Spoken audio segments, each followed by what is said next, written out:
In a deeply personal online reflection published in early April, theologian and writer R.M. Hurd, author of Quodlibeta Theologica, revealed that he and his wife had entered the Roman Catholic Church, prompting questions about the intellectual path that brought him there.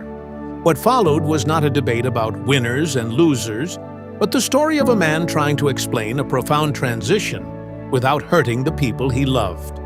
In his post, Hurd wrote that he had carefully considered whether to speak about the matter publicly, and, if so, how to do so. He acknowledged that some friends and former students might be surprised or even saddened by the news.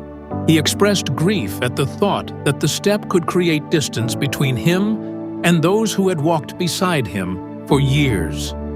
The reflection began with unusual honesty. Hurd admitted that he was not fully comfortable with the word converted. For him, the path was less about rejecting his Protestant past than about continuing it. He described the Catholic faith as the maturation of my erstwhile Protestantism, insisting that the many good things he had received through Protestant communities remained precious to him. Rather than framing the move as the result of frustration or emotional attraction, the writer said the shift emerged from a long theological process. He explained that Catholics and Protestants held real disagreements on several important questions, and that, over time, he found himself increasingly persuaded by the Catholic position in those debates. At the center of that development stood one figure, Saint Thomas Aquinas. For Hurd, the decisive factor behind his embrace of Catholicism was Thomas Aquinas. He described the medieval theologian not simply as a brilliant thinker, but as someone whose knowledge and moral integrity gradually earned his trust. Time and again, Hurd said, he found that following Aquinas led him to conclusions that he later believed were supported by reason and deeper understanding.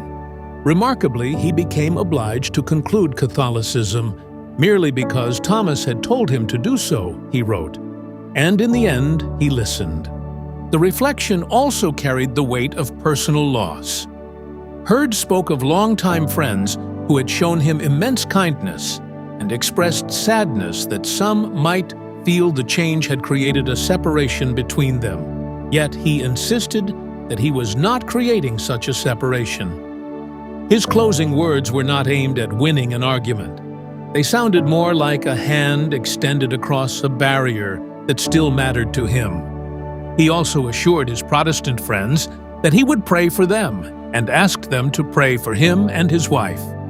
For many readers, the most striking part of the story was not that a theologian became Catholic.